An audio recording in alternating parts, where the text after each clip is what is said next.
Call to order the April 18th Board of Selectmen meeting. And the first order of business is to stand for the Pledge of Allegiance. Thank you. Pledge allegiance to the flag of the United States of America and to the republic for which it stands, one nation, under God, indivisible, with liberty and justice for all. Thank you.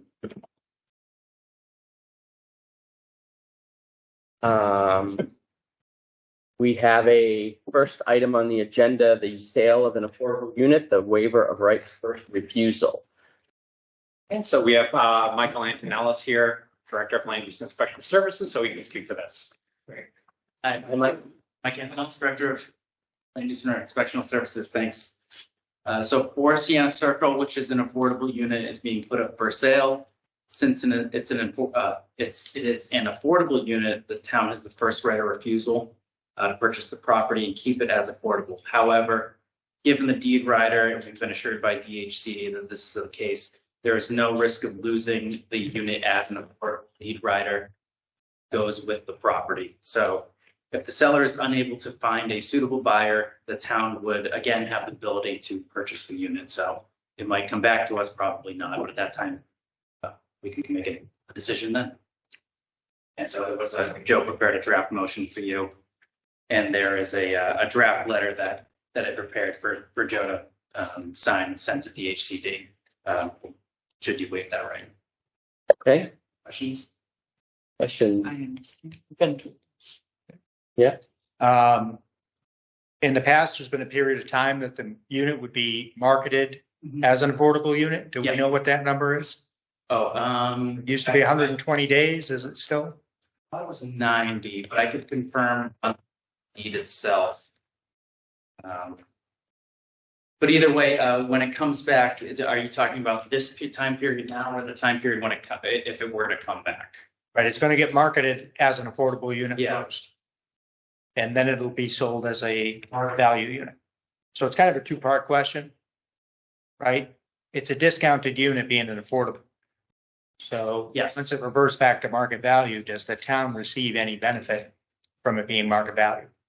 Does the town receive benefit from being market value? I'm not sure. So worst case situation, if they did not find a purchaser for the affordable unit and that we did not then try to acquire it ourselves, if it was sold for market, we should be getting the delta between what it is sold and what the affordable unit should have gone to. Which means the money would come back over the affordable price to the town. Right, exactly. Okay. Yeah, that's what I just wanted to make sure, right? Because it's a subsidized unit that the town retains that difference. Yeah. Good. All right. I will take a motion. I'll move that the Board of Selectmen vote not to exercise its right of first refusal and to authorize the town manager to draft a letter to send to DHCD. I will second the motion. All those in favor? Aye. The motion carries by unanimous action. Thank you. Thanks a lot. I appreciate it. Good to see you. And next up, we will be executing the town meeting warrant. Yeah, so this is pretty straightforward. Smith has provided the board with the election warrant, and just prior to then posting that, we just need the board to sign, and I believe we have 4 copies, right? Yes. That the board will need to sign. Good. Any questions? Do we know, I guess the only question I would make mention, since we have quite a few people logged in, is do we know if there will be early voting this year? Well, you know, Yeah, she mentioned this at the last. There will be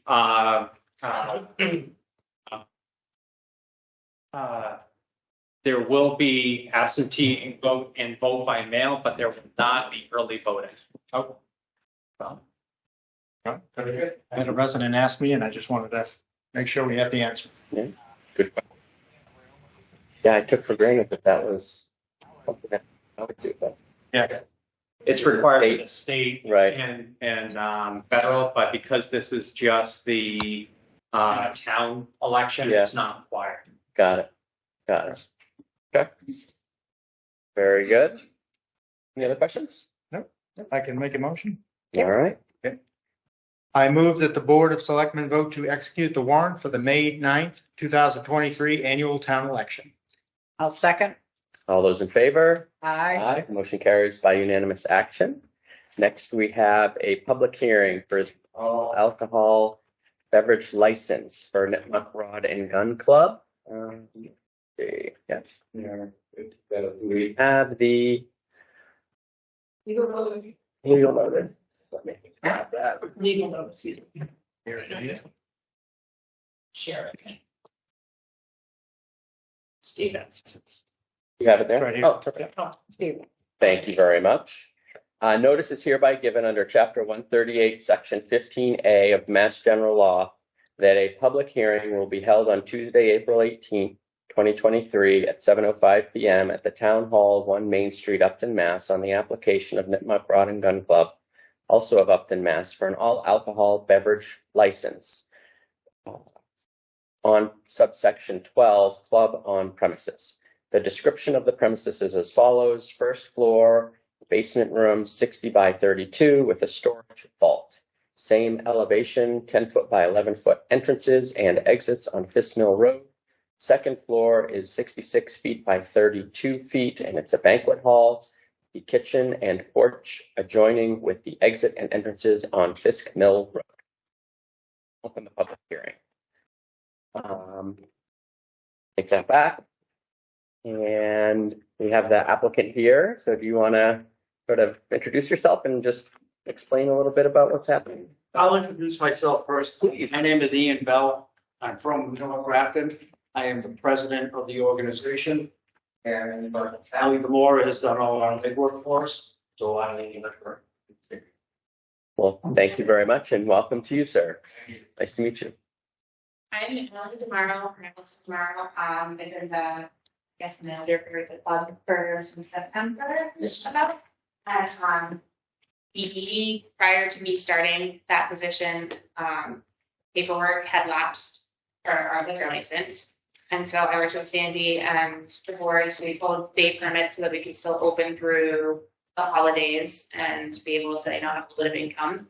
And then we are now applying to redo our liquor license, which we have to do a new one because it lapsed. We were in good standings for 30 something years. No issues whatsoever from my understanding. And we're really looking forward to opening back up and being able to have a very welcoming clubhouse for our members and the community. And we hold a lot of community events and are looking to do even more. And yeah, that's Great. If you have any questions, I'm happy to do my best to answer them. Questions? Oh, I did have two quick ones. Please. Always seem to have something.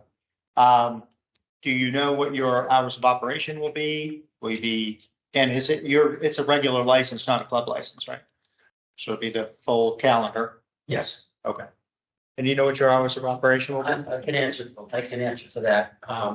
We are not, it's a club license, excuse me. We are not normally open 7 days a week. We're usually Thursday to Sunday. And then we tailor our hours to the amount of people we get in. If we don't see that the bar is available or coming in, we don't open it, but we keep the club upstairs available for rentals with the bar. And our rental schedule is usually pretty full. We have a lot of rentals, a lot of weekend stuff. Fire department has a couple of annual events up there with us. And we do a lot of charity functions.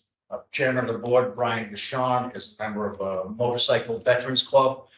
They have functions up there. These are all fundraisers that we do. So we do like to keep the place open as much as possible for the public as on a rental basis. Great. Yeah, over the past coming up on 40 years. I can't tell you how many events I've been to over there. It's a great space. I've been in 1965, with the exception of 6 years in the military. So I can tell you it is a very good organization and we try, we like to keep the community happy. We especially like to keep the town up. I've enjoyed all the events I've been to there. We go at least once a year, if not a Yeah. couple times. So love it. Yep, appreciate it. It's a great spot. Okay, Well, that was only one question. please. Said you had a couple. I'm sorry. You said you had a couple of questions. Well, the first was club license or regular. You want me to keep going? I did have one other. Is the regular bar downstairs open to the whole public or just membership? It is a membership only. However, we do allow guests that are required to sign in. Okay. They come with the member, they leave with the member. We do not allow somebody off of the street to come in and sit at the bar and drink or consume alcohol, but what they are allowed to do is come in, get applications if they want to join. We will walk them around the facility. And if there's a member who's available to sit with them, yes, we will have them sign in and serve them. As far as downstairs, it is not open to the public. Yeah, with those exceptions. That's what I thought. Great. Double Do you check. want them to keep going? And we'll just keep going. They get harder and harder, so. You got game, right? Very good. All right, excellent. I move that the Board of Selectmen vote to approve the all alcohol beverages license section 12 on premises for Nipmuc Rod and Gun Club at 88 Fisk Mill Road, Upton, Mass. License issuance contingent upon satisfactory inspections and submission of all required documents, fees and payments of municipal charges to be reviewed by town manager, actually. I would second the motion. All those in favor? Aye. Motion carries by unanimous action. Thank you. Congratulations. Congratulations. Thank you very much. Thank you. Good. Keep up the good work. Yeah, Thank you. love it. Good luck. All right, next up is town manager report. You can definitely go. You're more than welcome to stay. Thank you. Boy, Beating on right now. see, I probably wouldn't myself, so. Thank you very much. Snooze back to the club. Yeah. Excellent, good to know. Okay, so. Mr. Town Manager, floor is yours. This is gonna be a little, brief. So one, to let everyone know that, with the, very, grateful assistance of, Dennis Westgate and, the plumbers, we have, completed the toilet replacement repairs here at Town Hall. And, starting, this past week was the first time where we opened back up Town Hall for outside use, right for the nice weather to start. So at least we may not see the full use like we did in the fall, but we did have the plumbers back. They look through the lines, and at least for right now, it looks like everything's nice and clean. So we do have a second phase of the project, which would be replacing the towel units with hand dryers. That was something that was recommended by the engineer as well as the plumbers. But at least with this first element, we have a high degree of confidence that we've at least addressed that situation.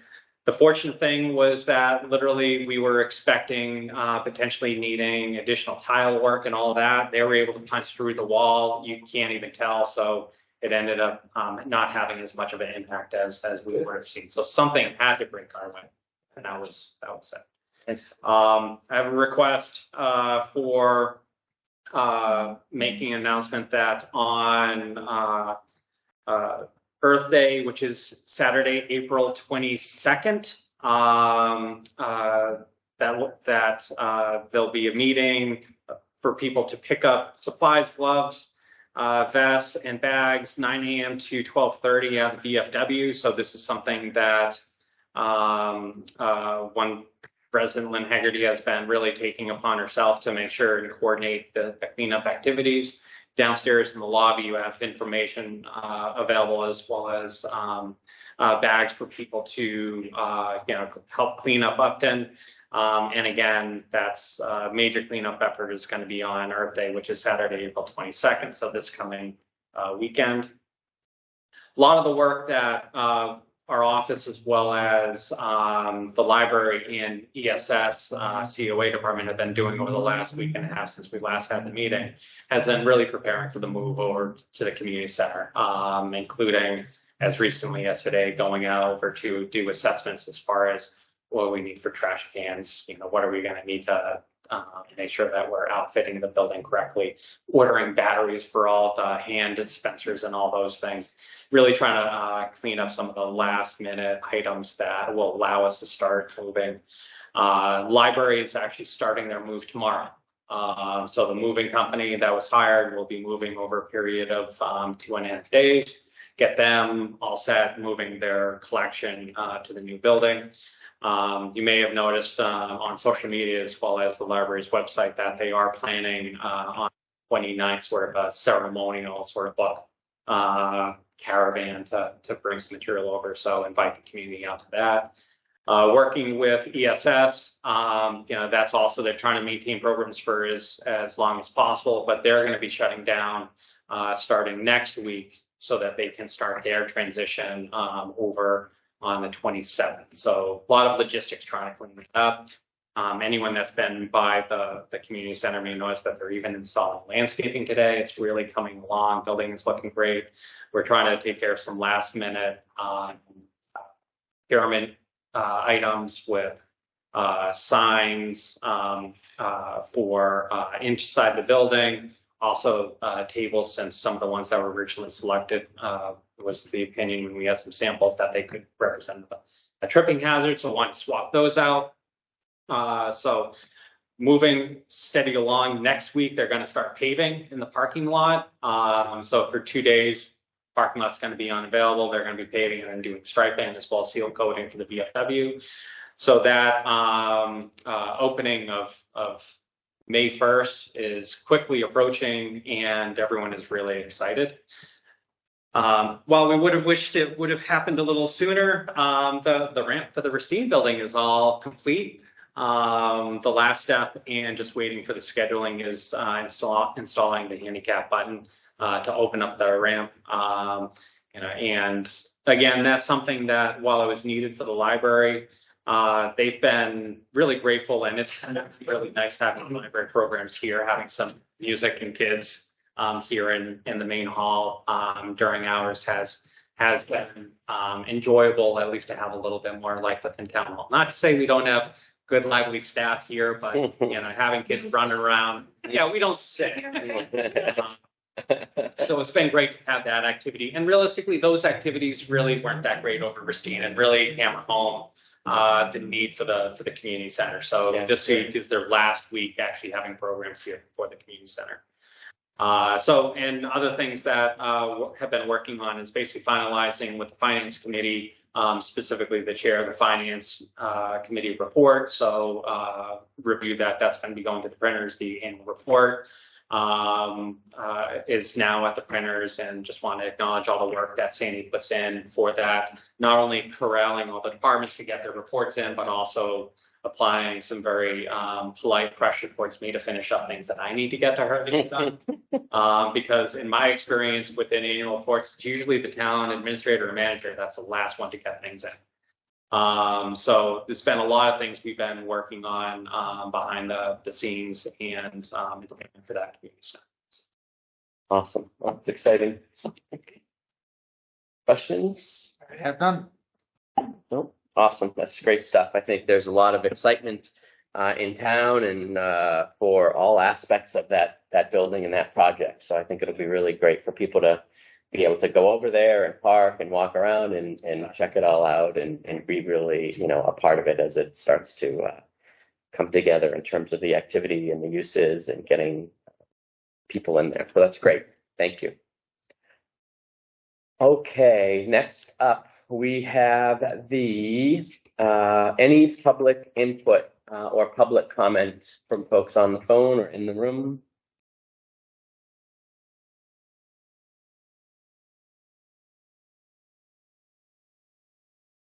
Okay, and next up, hearing none, we will move on to the public presentation of the 25% design plan for the Grove Street Bridge.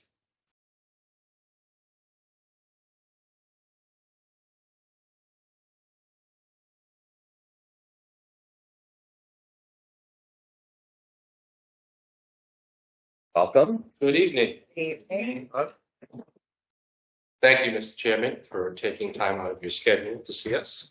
As we had indicated to the board when we began this journey, that when we reached the mile marker of the 25% design, we would come before the board so we could talk about some very important aspects of the bridge. At the 25% design, we have a much better picture of pricing, what the bridge could potentially look like, options that we can consider. So with me tonight from Weston and Sampson team is Scott Russo and Sarah Perry, representing the design team. And Scott and Sarah are going to take us through a presentation, and then we can chat about all that we've watched. Excellent. Great. I know there's a lot of slides here, so I got 20 minutes. So I'll do my best. So, thank you for having us here tonight. So we're going to present the Grove Street bridge replacement, proposed pedestrian bridge in the downtown area of Upton. As many of you know, it's located just down the street here from Town Hall, in the town center. It's a highly visible spot for the town. It also provides access to some of the local businesses on the other side of the river. The existing conditions of the bridge, it's an existing cast in place concrete slab bridge on stone masonry abutments. It was constructed around 1950 or so. It's on the inspection report for DOT. Existing clear span underneath is about 13 feet 8 inches. As you can see in the pictures, the existing condition of the concrete is in relatively poor condition on the sides, severe spalling, exposed reinforcing steel.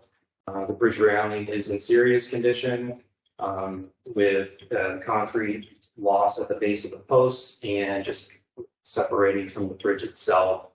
The bridges overall, or the deck and the superstructure, are rated in fair condition by Mass DOT.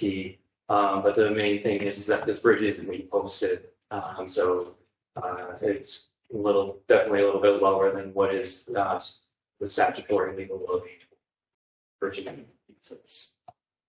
which is why this bridge is in definite need of replacement. So the proposed bridge plans that we've come up with at this time, and this is just plan view, it's basically going to be the same footprint as the existing bridge. It'll be a 3-sided precast concrete rigid frame structure, bridge railings and guardrail transitions. It'll have a clear span of 14 feet, just a few inches wider than the existing opening. Elevation view wise, we can see will just be on shallow foundations, small wing walls, and railing here. We'll maintain the two travelways, 12-foot wide travelways for overall width of 24 feet. The actual bridge overall width will be about the same. It's currently 27 feet 3 inches or so. The proposed will match the existing. There's also an existing gas main that runs through the bottom. Well, actually runs through the culvert, so we will we'll replace the gas main and put it up on the downstream side of the culvert, which is not shown on this side here. We can also place the water main on the downstream side as well on utility brackets up above the opening, so it's not in the way of the water main. So we were talking about design options, for this bridge. I mean, sometimes it gets limited with this size structure, but knowing that it's in the center of town and aesthetics are very important to the town. Some options really come down to the railing. So what we're showing here is, and what we showed in the plan views and elevation views, is the standard Mass DOT S3 TL4 railing, and you probably recognize this bridge as the Fowler Street Bridge. So it would just be the same type of railing. But what you do have options with on this railing is paint color. Really, it's only paint color for that. So the other bridge railing or barrier that we wanted to get an opinion on too is the CTTL2 barrier. Now this is at the Fisk Mill Road bridge over by the gun club. So and then this is concrete with balusters, and so this is just another option. Some of the other options are more solid concrete barriers, but we thought that these two would at least give a better aesthetic feel for the town to consider for making this bridge structure. Can I just ask you quickly, before you get too far past that? Do you like to see one versus the other based on speed, or is it just strictly aesthetics? Now, obviously, Fowler's a very slow road. It's quite faster over on Fisk Mill Road. So, which is considered safer? So just so this designation is what tips you off. So the S3TL4 that can be used. That has a larger crash rating, faster speed, heavier vehicle than a TL2, which is more for a lower, well, relatively lower speed, lower use road. That said, it still meets all criteria too. So that's what gives it away. So when you see the TL4, TL2, those are the crash rated designations. So both of these would fit this. So the other design option too that we have at this site is lighting, bridge lighting. And for this, it'd be typically more ornamental light poles. And as you show some examples here, what a typical pedestrian type light pole that could be used, store ornamental light poles, cantilevers. There's a lot of different styles out there. We just chose 3 that might be applicable to this project. Just go through a quick plan view. It doesn't show it very well, but we have the lights on the 4 corners. You can see them down below and up top, just before the precast concrete guardrail transition barriers. The elevation view probably shows it a little bit better. Be off to the side, just behind the rail.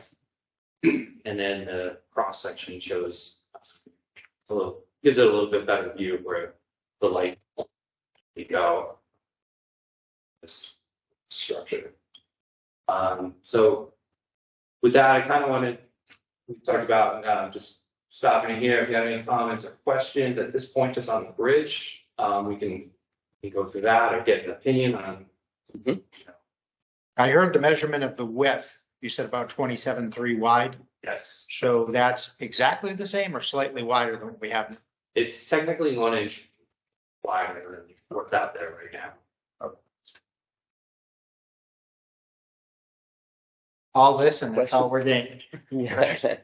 So this Question? doesn't include the sidewalk, right? That's going to be the next part of what we're talking Yes. about. Yeah. Any questions on the bridge itself? Comments? Between the 2 railings, I think that first railing is much more aesthetically Yes. pleasing, which The steel. yes, as opposed to just the concrete. Yeah.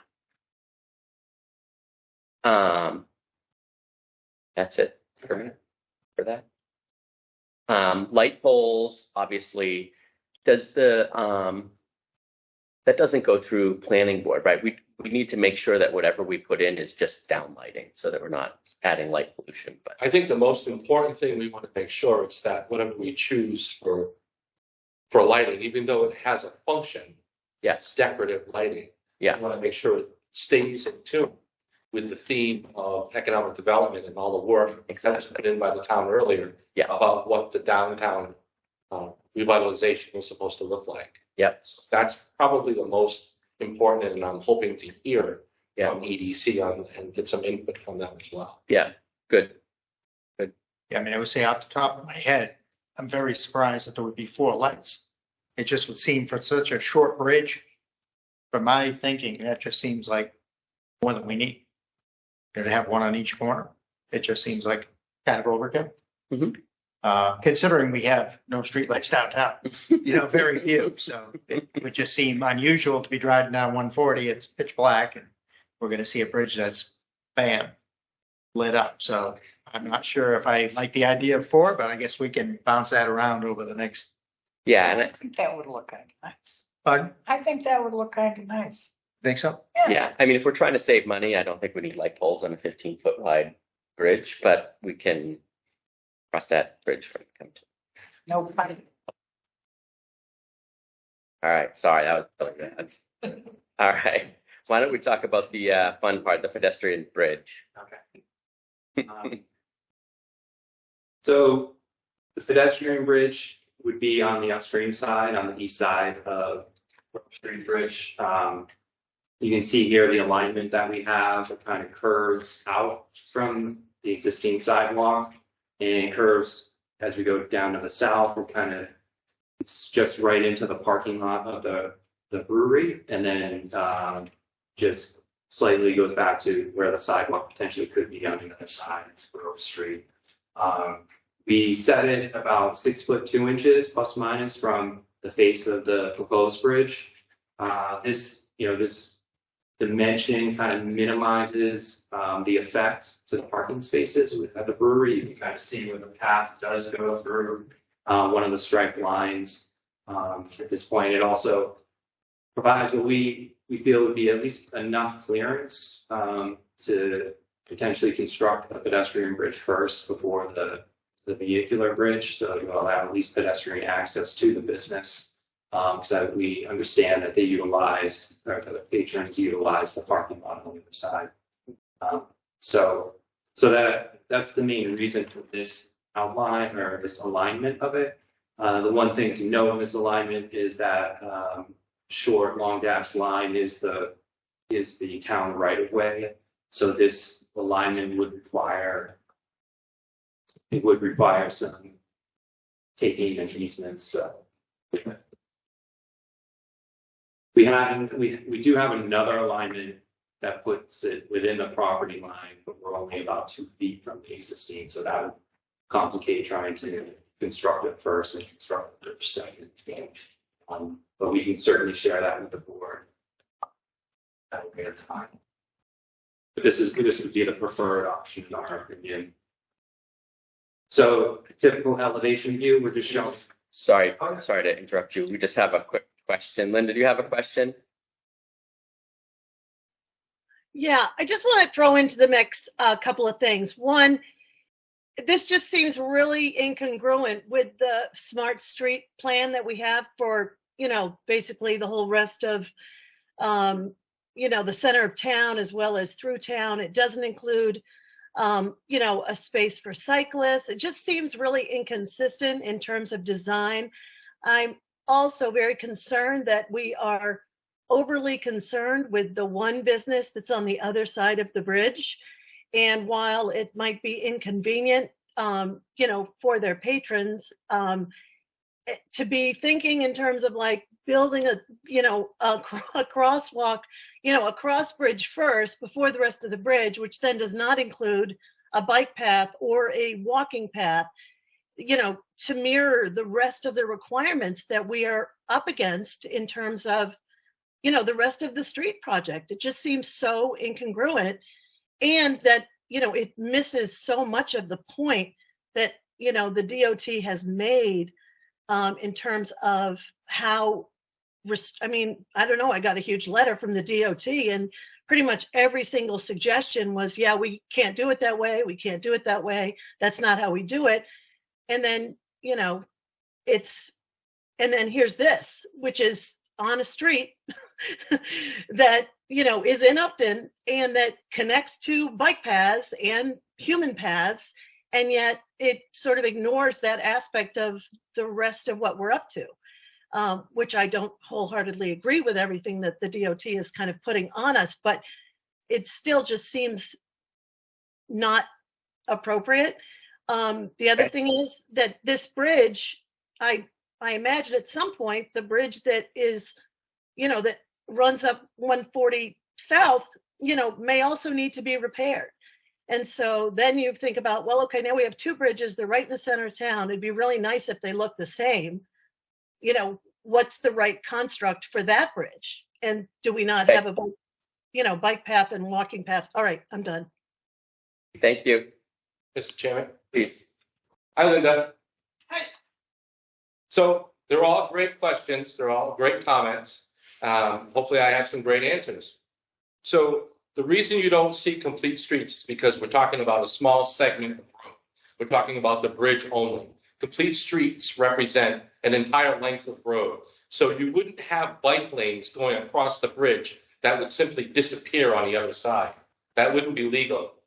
Down the road, if the street ever becomes a complete street, then you would see bike lanes go across the bridge as well. But right now we're designing a bridge that meets an existing road, and we're not designing the rest of the road.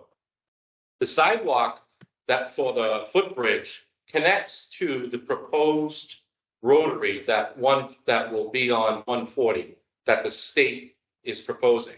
And our engineers have the proposal from the state to ensure that the sidewalk from the footbridge matches exactly the exact location of the proposed bridge by the proposed sidewalk, by the state. And as far as the other bridge on 140, that bridge actually is slated for replacement in the next few years, but that's a Mass DOT responsibility and not the town. So it will not be up to the town to expend those funds. It'll be up to Mass DOT to do that.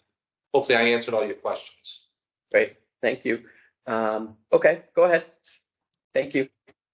I'll just add that the pedestrian bridge is going to be 6 foot wide in between railings and 20 foot in span length at this point. And then just a quick elevation view, which shows just one type of pedestrian bridge that we were looking at with the light poles, pedestrian lighting on the ends. This is a cross section view of just the bridge and the pedestrian bridge together. You can see the distance between the two at the 6.2 or so. And just want to say, we looked at a couple alternatives and we've got it down to 3 alternatives. Alternative 1 is a precast concrete deck beam with concrete deck. Alternative 2 is a steel truss with concrete deck. And alternative 3 is the timber stringer with a timber deck. So I'll just go through the 3 right now. The first being the precast concrete deck beams with a concrete deck. We did a visualization, a little rendering with what the proposed bridge would look like potentially with this type of pedestrian bridge looking towards the center of town. To the lower right is a typical style bridge in another location with a wood railing. And then we have like an elevation view of what it looked like.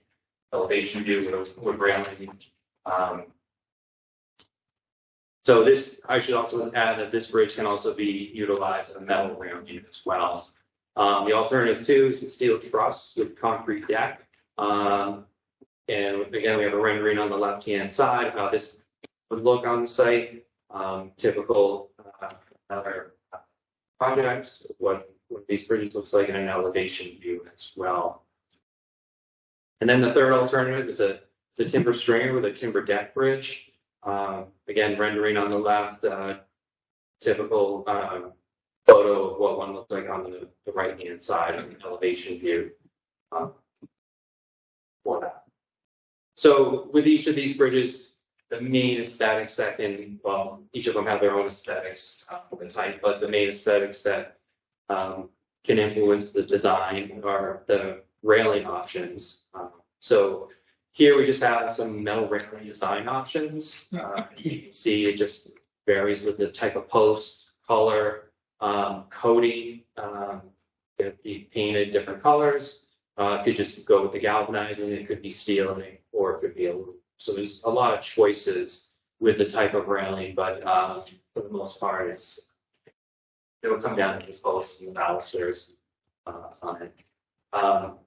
This second slide shows the metal and wood railing design options and how they would go together. As you can see, there's the steel prefabricated truss type bridges that these are used for. And then the third slide is the all wood railing design options, as you can see here, and that can vary in aesthetic from just the way the posts are set up using maybe a wire mesh type in between the posts to get a different feel, or just using the wood rails and balusters as well. They can be painted, they can be stained, any colors that the town sees like to go with the aesthetic. So the other options for design aesthetics for this bridge is lighting, and you have a little bit more options with the pedestrian lighting. So one type of lighting we've identified is the handrail spot lighting, as you can see here. It's just individually spaced spot lights that light the deck up for the pedestrians using it. Second type of lighting that we looked at was a handrail strip lighting. It's embedded in the handrails. It shows some examples of that. As you can see, there's a bridge near the Zacom that utilizes this type of lighting on the lower left. And then the last one is kind of what we showed in the elevation view, but just adding a couple ornamental light posts on either end of the bridge. So with that, more discussion would be had, like you said, I mean, does this project need 6 lights now, or is like, we kind of think that, the lighting for this could just be, it could be handled with just on the pedestrian bridge, but we're really placing either ornamental light posts or just even spotlights on the bridge. But that's leave that up to you to comment on. So we can take another pause and just get some feedback on the lighting and types of railings and the bridge type itself for the pedestrian bridge. I like under the rail lighting better. Mm-hmm. Me too. As far as just the lighting option? Yeah.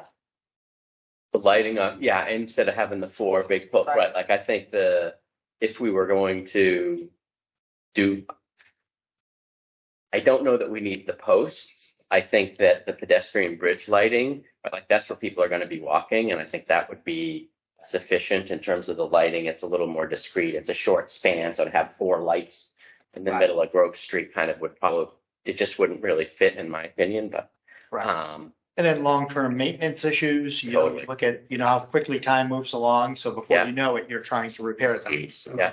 I would think Totally. something along the lower lighting without being uplighting Yeah, would make more sense. agreed. And is there, obviously, as with all things, right, like this is partly maintenance, right? So is there a type of lighting that is more or less reliable? I know everybody says that LED lights last forever, but mine go out all the time. So,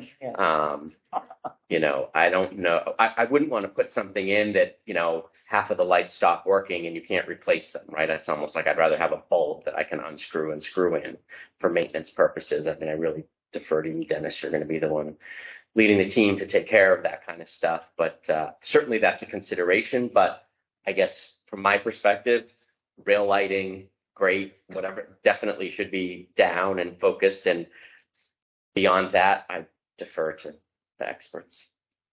But if we could get back to the comment part, Please. I think I'd kind of like to throw out a comment and an observation right away.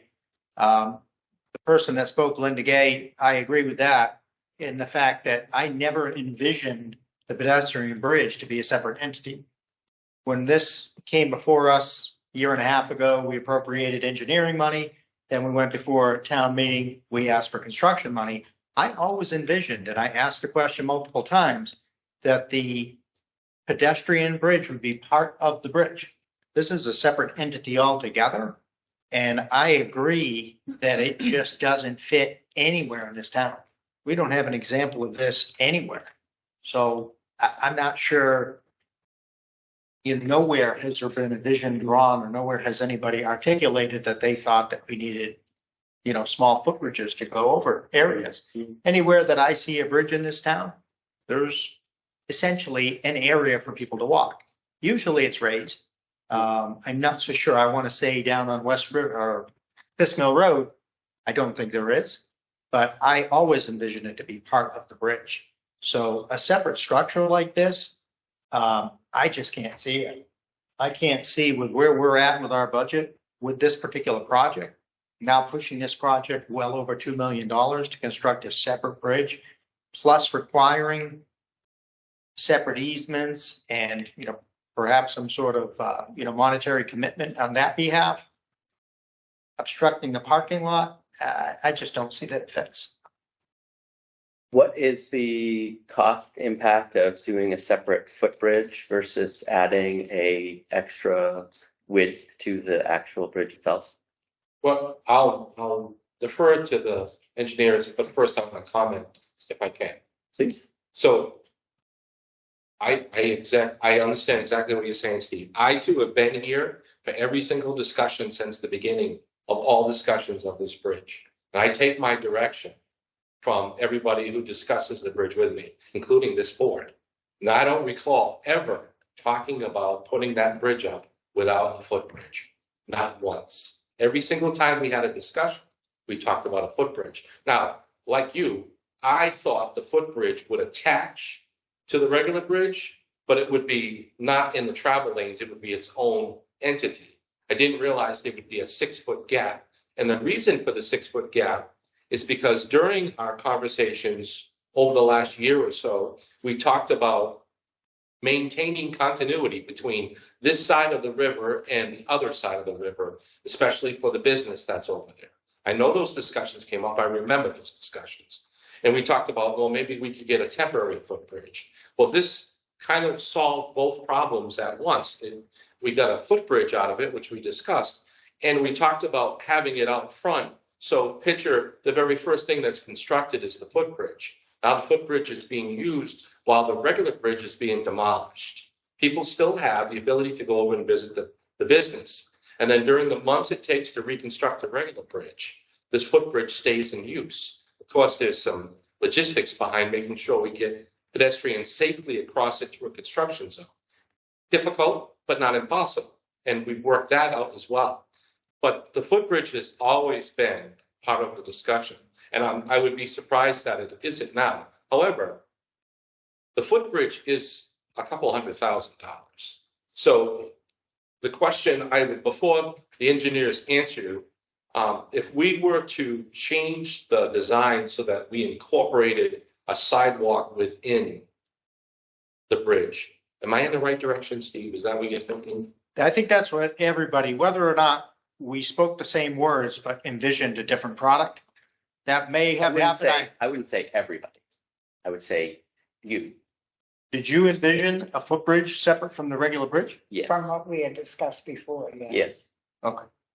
See, to me, that's completely backwards. But if that's what you envisioned, that's what you envisioned. I know this was brought up because I know there were questions also at town meeting when people were questioning the engineering costs. And we talked about what the bridge would look like. And it was more or less described that it was going to look very similar to the Fowler Street Bridge. So again, no footbridge. But regardless to all that, I just think aesthetically looks terrible. I don't think it belongs downtown. I mean, if you're trying to serve the residents of this town, and we have people on Grove Street, I see them all the time. I travel Grove Street almost every day. People walk their dogs, people run, push strollers and whatnot. If they want to get to the downtown, sure, it would make sense to have a sidewalk on your bridge so they can get to the downtown. And now you're going to ask somebody to go into the brewery parking lot, go over a footbridge, and then somehow weave back onto the brand new DOT project. Again, I think it's totally out of sorts with what I envision it. I don't think it flows at all. I have an opinion about that, but can we talk about the cost a little bit? So, Because I expect there's clearly going to be a cost of changing the design of the bridge or attaching the footbridge to the bridge or I think the adding. construction part of it would be the biggest part. So Yes. I don't mean to put you on the spot, but I mean, we're talking about let's compare the $200,000 footbridge. If the design team was redirected to incorporate a sidewalk that allowed pedestrians to cross on the bridge itself, what is the impact? Do you think obviously there should be a cost savings? The bridge would have to be wider because it doesn't incorporate a sidewalk now. It's a separate footbridge altogether. So if we do away with the footbridge, we put the sidewalk on in the bridge itself, would realize the cost savings. I know you can't tell me what the cost. It would be an additional pre-tax section. I'm sorry, I'm trying to work the square foot cost and Yeah, come back to it. But if you were, I would just say, if you were to do the square foot cost for the bridge, and just add another 6 foot by 16 foot section onto it, square footage wise, 96 square feet. I mean, for this whole bridge project, it's around $2,000 a square foot or so. So that's just gonna be close to The footbridge, the footbridge cost. so it isn't that much of a difference. that was my suspicion, is that adding 6 feet to a bridge is not so much different than creating a 6 footbridge. That's separate. So in terms of, so that's good to know that it's basically, whether it saves a little bit of money or not, it's neither here nor there. It's not a significant impact. It's not like you're saving $200,000, right? You gotta change the bridge. You're saving money there. So if the cost is, essentially the same, plus or minus, a small bit of money, the vision that, I think that the EDC had that came out of the workshop was for a pedestrian friendly and walkable downtown Upton and Upton Center. And I think that having a separate footbridge, for me, it's not about the business. I think that that's a secondary benefit. But for me, the primary consideration is when we think about the downtown redevelopment and the downtown redesign and having a pedestrian friendly walkable space, we're trying to create an aesthetic. Part of that aesthetic is a connection to nature, a natural open space where people can walk comfortably, right? This is a bridge that will allow people to look at the water. We'll obviously have that all cleaned up as part of the downtown revitalization. We're looking at putting a pedestrian bridge from the gravel parking area across Center Brook over to where the softball fields are, so that we can have pedestrian flow from Grove Street area to the community center and to the softball fields without having to go up through and by in front of Holy Angels and across 140. Again, keeping people sort of off of that 140 main road. We're talking about putting a parklet here across from the town hall, which would have a pedestrian access through it, a nice little trail through the wooded area with a footbridge going over to where United Parish is. So again, starting to complete that circle of pedestrian flow and walkability through our downtown. There's been conversations about getting access from 140 to Heritage Park via a footbridge that would go along the waterway there. And we've actually had conversations with the landowner about doing that. Nothing, and not me personally, this is part of the Economic Development Committee. They've talked about this publicly. So this is just one piece of an overall vision and plan that, yes, hasn't yet been realized, right? This is developing. We've just put in the community center. We're just redeveloping the downtown. We're just getting the 140 project with Mass DOT put together. We're just replacing this bridge.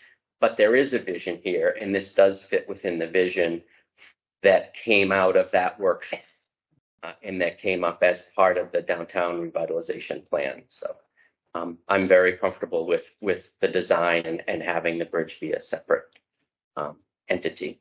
I think the only thing I would add is if you're adding a sidewalk onto your existing bridge that you have designed in front of us, that would only need to be a 4-foot bridge. Wouldn't need to be 6 feet. Right? It would be it needs to be 5 foot wide, or that we want to go back. Then you'd also have in addition to the lane. So right now on mass stop bridges, they push for 5.5. They would go 5.5 feet. Yeah. 5.5 feet wider than what the bridge is now. Yes. And if I may, the reason why the footbridge is the width that it is so that we can take our equipment over it to clear the walkway. Which is also why I would prefer a concrete. Yeah. Footbridge, because it will withstand the years of equipment driving over it and keeping it clear of snow. Concrete, Dennis. I know. The railings are any choice. The railings. No, that it needs to be, durable and maintainable and fit within, you can make a nice looking bridge with a concrete deck and steel railings on it. Certainly, you've raised some good ideas and some good overall discussions that we've all had with regard to downtown, revitalization. However, just because you vision it doesn't mean it's achievable. And we've already learned that, right? We've tried to sell and redevelop the downtown area and it just hasn't gone. We've hurt ourselves bad as far as parking. I get all the footbridges everywhere. I grew up in town. We caught lots of snakes and rats and tadpoles and, bullfrogs and all kinds of other things in these nice little waters that we have around here. But I'm just not sure how many more walking trails we need. I mean, we buy open space all over the place. So now we're going to blow 500,000+ constructing this bridge. Well, What do you mean I you're guess going to blow 500,000 let construction? me take that back. Okay. This is in my opinion, is an addition to our bridge. What's necessary How is a so? regular bridge. You need a bridge. We're building a bridge. And you need a We're sidewalk. adding on the bridge. footbridge. The footbridge is Yeah. only because of the vision. And the footbridge is only to help the brewery. Is that fair to say? No, Okay, what does the footbridge do? that's what I just described. But you're saying Which is connect water features it provides walking access to for who? people that want to walk around downtown. Well, They're either going to walk across the bridge or they're going to walk across the footbridge. They have that now. We've established that the cost is about the same. Right. Whether you attach the bridge to the bridge itself or you have a separate footbridge, the cost is about the same. We don't have it now. And people still get downtown. Oh, so what you're saying is could we replace the Grove Street Bridge without a sidewalk on it That's the way. as an option?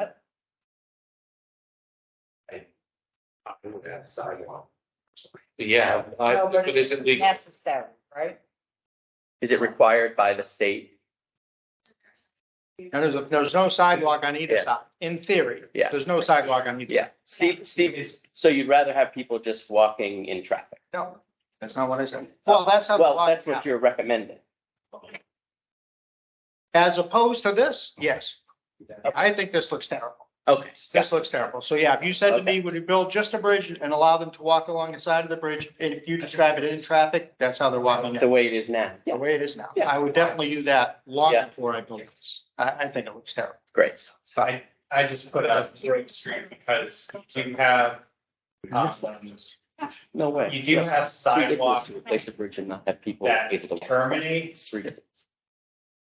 So you do have, and it's on the screen, I took control of that. Here, let me spin it around. Right, which we all know that road's gonna move. They're moving that road over to the right a little and they're gonna obviously redo those sidewalks because that's not really a sidewalk, right? It's a. Yeah, What is that, a essentially concrete it's the, you have, I mean, I think engaging in a hypothetical conversation about not adding a sidewalk to the bridge is silly because there's no way that anyone that understands what we're doing in town would say not to put a sidewalk in your downtown area to support economic development. I'm surprised as a supporter of small businesses that you wouldn't want to do that. But that's option one. So. Okay. Good. Want to move on? Yes, that sounds great. I love it. You don't want to talk about any of the finishes or?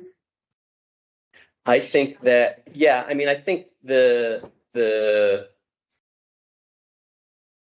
again, I think I really would defer mostly to you all in terms of the maintain, right? Like, I don't think a straight galvanized railing, right? Like, we want it to be sort of warmer. So whether it's the brown, like I'm looking at slide 18, right? That looks like it's a concrete decking with some railings that look a little bit like sort of a post and rail. They're brown. And so I think that, I don't think black metal is great. I think that something that matches the steel of the actual road bridge. That can be accomplished through paint. Yeah. Yeah. Well, we were hoping that the design of the railing on the bridge, Yeah, the design on the railing of the footbridge kind of matched to some degree. exactly. That's the hope. They're not going to match exactly because the railing on the regular bridge is crash tested. Exactly. The footbridge is- And I think, and that's the key, right? Like you don't want it to sit sort of in stark contrast, right? So the color, the general style, you want it to sort of be consistent with what's on the road bridge, as well. The style that, this is the slide we were speaking. I think I was, yeah, yeah. Yep. And I think I mean, does that make sense from a sort of? it does. And I think our goal of the 25%, remember, we're at the 25%. Yeah. So we're at the very first benchmark of putting this bridge together. Yeah. And there's a long way to go still. And I think there'll be an opportunity for us to have some workshops and include some others in when we get around to talking about paint colors. Yeah. The exact design of the lights. Most of this is to give the board an idea of what is possible and the prices associated with it. Yeah. Great. And to get some direction. Yeah. I want to keep the engineers moving. Yep. So I'm gonna just kind of quickly go through this one about the access during construction. We kind of touched on it before. Constructing the pedestrian bridge first, fencing off the path through the parking lot for access, outside of contractors' working hours. So that is something that is definitely feasible, but it's something that would have to be looked into a little further for sure. It's logistics. So jumping to the project schedule, this is what we're on track for. This is what we're shooting for. End of June, 2023, final design, MassDOT Chapter 85 review and approval. We want to be submitting the MassDOT Municipal Small Bridge Program Grant application, which is due by June 30th. So in order to get that, the Chapter 85 review needs to be completed. So the final design of the bridge, at least the roadway bridge, needs to be completed and submitted to MassDOT for that approval. And that review can take anywhere from 4 to 6 weeks. So trying to get the final design done in short order, at least for the roadway bridge, and get that to MassDOT. So we don't want to miss this application deadline. Sure.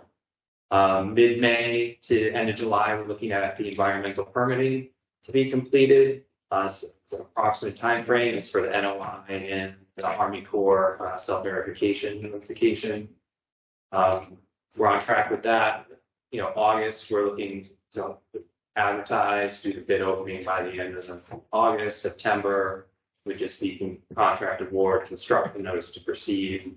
And September to December, this is the estimated construction duration that we're thinking of at this point, but that's just substantial completion. So we're anticipating that roadway would be open, bridge would be open, but there may be some follow-up items to clean up to spring.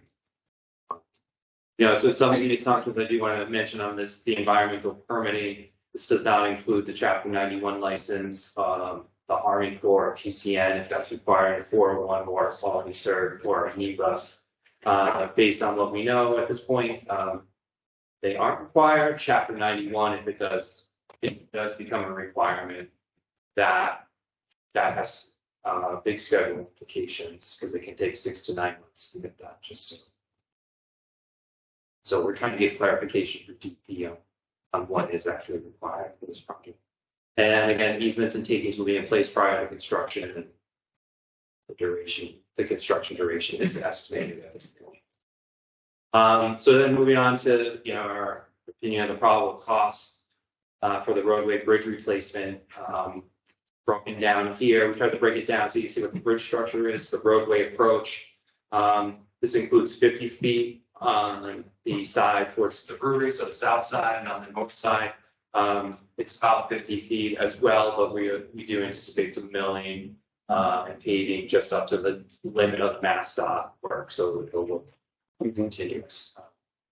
And then utilities, this includes the gas main relocation and some of the water main stuff too. So that was something that we wanted to make sure we highlighted. And then the lighting, if you want to go with the lighting, those 4 posts. So as you can see, we put at this point it's 20% contingency, and at 1.56 million, it's what we're estimating for the roadway bridge project at this time. And I just want to say that this is based on, getting through the 25% design, having a better idea of quantities and stuff, and using the Mass DOT weighted average bid prices, where they basically have dictated all consultants to use the last 3 months as an agency time, just because the bid prices are very erratic. So, I just wanted to clarify this, and this is also kind of in line with some of the bridge projects that you have opened some bids for just recently too. So opinion probable cost for the pedestrian bridge. You get the 3 types up on there, broken out by the superstructure. The substructures will all remain the same. The lighting, this is the average lighting cost, and just to give you the sense of what the range of cost can be for the lights, like the spotlights are on the cheaper side at 17,000. This is for the pedestrian lighting poles at 32,000. And if you go to the LED strip handrail, it's 66,000. So it's quite the range depending on the lighting. And then there's your subtotals, and again, we carried another 20% contingency on this. So see where the totals fall. They're all relatively close to one another. And then the opinion of probable overall project costs broken out here. So kind of went with the highest pedestrian bridge and the contingency, and then we have the construction admin there with the contingency total. So total around like 1.866 million at this point. So, and again, it can vary depending on what options you go with lighting. Yeah. And I don't think there's any better way to end it than costs. So. Everybody's favorite part of this. And just a reminder that 100,000 for construction administration would be able to be coming out of the design and engineering, which was 400 that was already approved a year ago at a annual town meeting. So that's already sort of set aside. So we're really looking at 1.7 only. Awesome. Thank you very much. Okay. Appreciate all the work and information. Questions, comments? We still have to file for that grant too, right? The grant opens May 1st.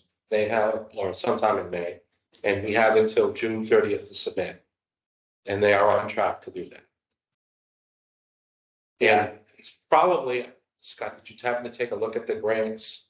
I remember the last one we did for Fowler, we had to spend the money within a year once we were awarded the grant. Or we would have to file for an extension. We may or may not get it. I don't know if this one's set up the same. My assumption is it would be very similar, but this is grant based now, so you have to have funds in place for the construction. They're calling phase 2 part of the grant, and you have to spend the money first to get reimbursed. So we have to spend $500,000 to get that. right. So it may the time to be. So Okay. That was my question really, was the grant. I thought we had already submitted that. So we had given approval 4 or 5 months ago. So I actually thought our grant The application application was in. doesn't open till May 1st. It hadn't opened, which my last discussion with the board was that we were going to apply for the grant as soon as it opened. But we didn't have an indication from MassDOT when it was gonna open. And I don't know when they announced it. It wasn't that long. And like I said, it's in May and it closes June 30th. So it's a very short window. This came up as a discussion as we were talking about the special town meeting article on why are we looking for funding at special town meetings? And that was the reason, was that he needed the funding in place in order to apply. We had talked about what happens if we wait until annual town meeting. Well, then we miss the window potentially for having that funding in place. So that's sort of like how that general discussion came. Good. Other questions, comments? Nope. Okay. Great. Thank you very much. Thank you for having us.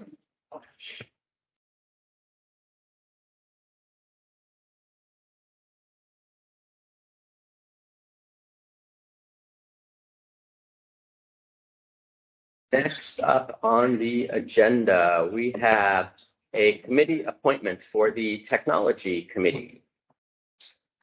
This is Mr.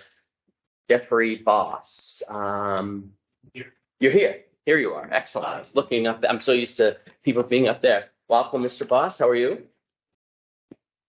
Very good. Thanks.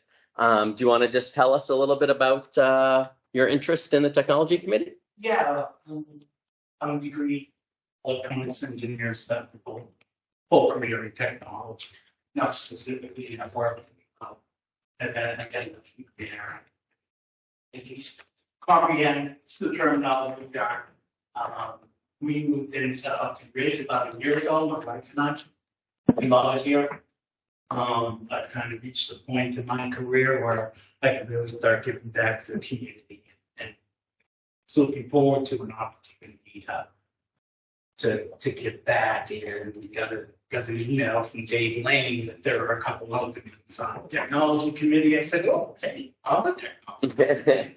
And that with Shannon Braxton, and we chatted a bit. And I really think I'm sure I can help in many ways. It seems like the team we already have in place, really have IT expertise already in place in that committee. So maybe I can just do some of the other rudimentary work, SOWs, reviewing books, working with vendors, doing all the necessary things to support that function. So Great.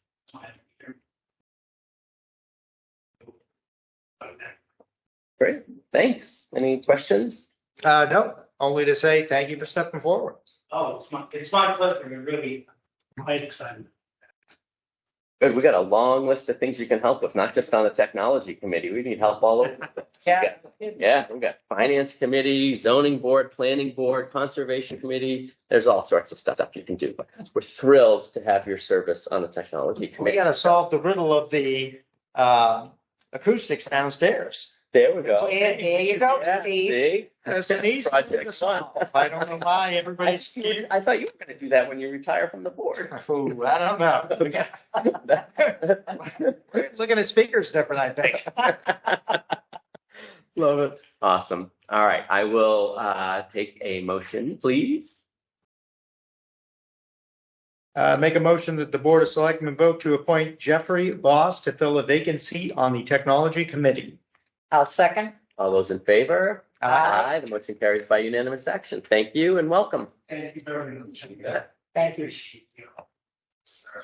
Great. Thank you. All right. Next up, we have the road race application for Netmark.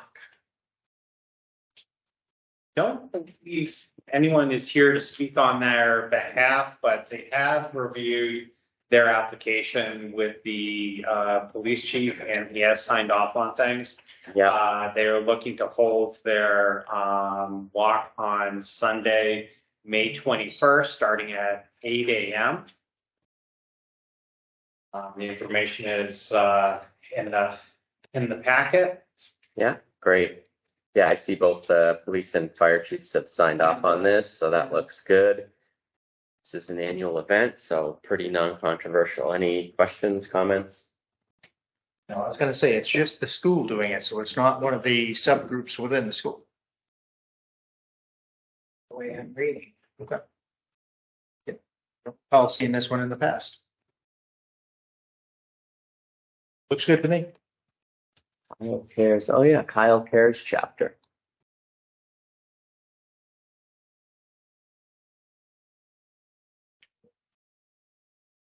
I assume It this says is road annual. race, but it says it's a walk. So. Yeah. All right. Race walk. Yes. Good. Well, love it. All right, I will. Motion. I move that the Board of Selectmen vote to approve the road race application submitted by Nipmuc Regional High School students for a race walk to be held on Sunday, May 21st, 2023 at 8 a.m. I would second the motion. All those in favor? Aye.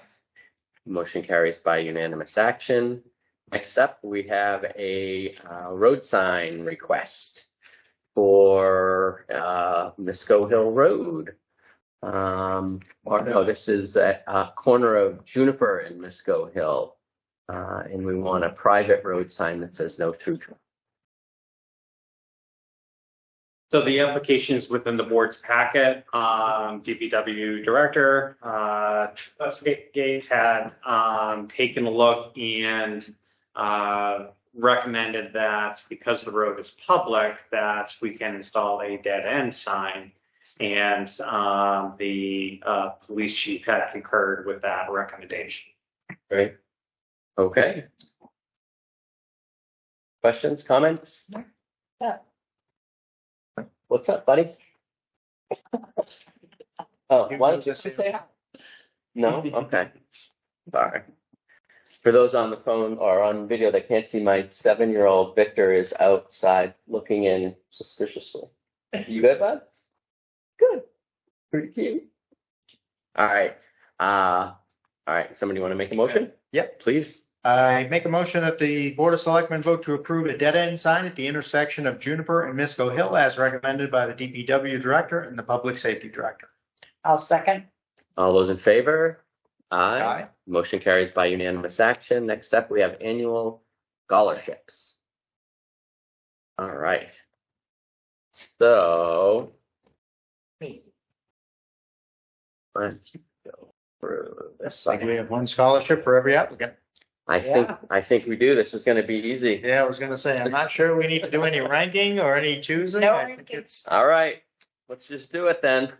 pretty straightforward. Oh, wait a minute. Where's the motion for that? I'm looking. I wasn't Discussion familiar with dependent. how you structured these, so It's been different depending upon the number of people and sort of how we split them up, and we've done it different ways. But I think if we've got Rank 5 them people, for different, just right, just yeah. Yeah, So no, we think just So we should have a $500 scholarship available for each of For the each applicants, so Yes. I can motion it that way. yeah. just think motions so. all applications as presented. And we'll just call them applicant 1, 2, 3, 4, 5. Yeah. Yeah. Go ahead, Steve. Oh, thanks, Maureen. Okay, I would make a motion that we award $500 scholarships to each of the 5 applicants, 1, 2, 3, 4, 5, as submitted to the board. I'll second. All those in favor? Aye. Aye. Motion carries by unanimous action. Congratulations and thank you to all the folks that applied. It's some extra effort to fill out these applications and to submit them. So it's nice to see people making that effort.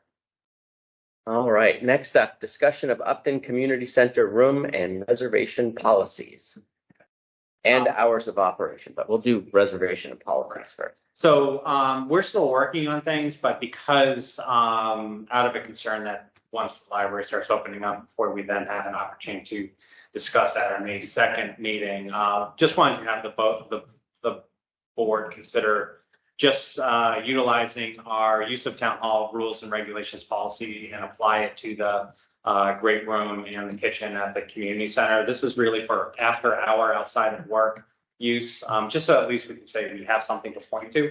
That would then require that they submit the application to the town manager's office. We're still trying to reconcile with the Council on Aging staff as well as the library and then our office as far as how we want communication to go. We just weren't able to pull together the draft to provide to the board with enough time to look at it. So we'd like to bring that forward at the board's next meeting on May 2nd, but wanted at least something in place in case anyone does apply. Yeah, the only question I would have is, do we have, and probably not is my guess, any policy for the existing space at the Council on Aging? No, okay, so this is sort of a new thing. So then I was gonna say, if there was a policy for that, it'd be easier to just use that one, but if not, Because then that's not available for outside use and it's that's set up never needed and it. it's all one unified space. Okay, good. I mean, that's fine. Any issue? I mean, they've had plenty of events at the Council of Aging, done by different entities in town or groups in town, so. Mostly. And I think it was always coordinated with the director. Yeah, exactly. The director kind of coordinates it, so, yeah. Okay. Yeah, all right, that works. Hours of operation? Okay. So I do have a motion just on that, so that at least we have. All right. I move that the Board of Selectmen vote to utilize the use of town hall rules and regulations policy for the Upton Community Center's great room until such time as a new policy is approved by the board. I would second the motion. All those in favor? Aye. Motion carries by unanimous action. Thanks. Hours of operation. Okay, so in talking to the library director as well as the ESS director, basically the hours of operation for the existing buildings and facilities, they're transferring over here. So realistically, even though ESS is 3:30, they're still in the office answering phones, all that stuff. So realistically, it's 9 to 4, Monday through Friday. Library, Tuesday, Wednesday, Thursday, 9 a.m. to 8 p.m., Friday and Saturday, 9 a.m. to 4 p.m. Those are pretty much, the building's going to be open when those departments are open. So that's sort of the easy thing. The next we have the playground, which while they haven't been formally voted on by the board, the previous playground was open dawn to dusk, basically as weather permits. So basically just reaffirming that, look, how we treated the playground from before, exactly how we're treating it now. So just making sure that that lines up with the board's expectation. The second thing is, and I'm of course coming into this late in the process, the planning process, not the construction process. My understanding, there had been some sort of discussion as we were doing the planning process for the bathrooms at the community center, specifically outside of when the building is open. Are we making those bathrooms available to the general public, people that are at the VFW for ball games and other things, people at the playground? They are able to be unlocked with the rest of the community center being locked. So for example, library and community center and senior center are not open on Sundays. So it is feasible to lock the main community center while keeping those bathrooms open for people to use. However, from a liability insurance, I get a little nervous, especially when we're talking about potential for vandalism. That at least is a concern I think everyone acknowledges, but whether or not those are things that are maybe shared with the board, or there's a desire to have broader hours, that we at least try, and if there is vandalism, then of course we're having a different discussion, much different discussion, because you are dealing with an area that isn't a bathroom that was designed and constructed in a manner that like the finishes are nice. You have nice polished wood that's in the entranceway. You have rather they're not ornate by any means, but they're attractive water fountain features. And then you have the bathrooms as well. So one of the questions ends up being, is it something that we want to entertain? Do we want to wait? We don't know what the demands were. Do we want to limit specific hours to 9 to 4, including on the weekends if the board did want to open things up? Do we want to have a broader conversation? These were all things that I think there's some level of interest in finding out what are we doing, because especially as we're starting to look for a May 1st opening date, people are inquiring about when the playground is going to be open. That's going to be then the next logical thing. Well, I thought these were designed to be available, and do we want to do that? So that becomes a broader conversation, and ultimately the facility falling to the board. It has to be a decision we make here. But yes, I think that's a huge light. Open it. Who's going to be there to see that nothing happens? Or is it just they walk in off the playground or the baseball fields and have lunch? Yeah, I mean, this is the bathroom as it is now. This is the section that would be open, and that becomes a large question. When the library is open, this has all eyes and ears from library staff. It's when they close at 4 and it's summer and people are at the playground until 8 o'clock at night. When it's Sunday, a nice day, that's the. What do you think, Steve? What did they do before? Playground's always been there. And there were porta potties that were outside. yeah, I mean, I would think Saturday, Sunday, from a liability standpoint, I don't think that we'd want to have, any portion of the building, obviously the bathrooms. Wouldn't want to have those open so that people could just kind of, come and go as they please. And No, the building's open, that's one thing. I agree. But yeah. But when there's nobody there, I mean, who's going to clean up afterwards? Yeah, and then it gets around to then who is in charge of locking it up? What time do you lock it? What if it gets forgotten and it's open till all night long, 11 or midnight or whatever? So this is going to be on the same system that we have town hall, so that we're able to schedule these times. So let's just say you wanted to have it open on Sundays 9 to 4. It's automatically set to unlock and then lock.